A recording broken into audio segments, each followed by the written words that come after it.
Here, welcome in this quick tutorial. We are going to show you how to see private videos on TikTok. It's super easy and we will make sure you get it right. Just make sure you are logged in and using the latest version. Make sure to watch the complete video and follow each step carefully to avoid forgetting anything and making mistake. Okay, how to see private videos on TikTok?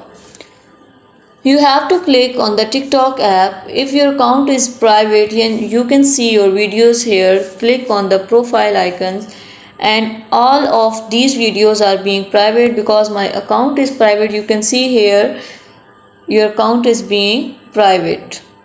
Now you can see your private videos here by clicking on this. Your all videos are private and you can save this video in your gallery by save video option. Thank you so much. That was all. Please consider showing your support by commenting, liking, sharing and subscribing to our channel for more valuable content in the future. Your engagement is highly appreciated. I wish you very good luck. Thanks.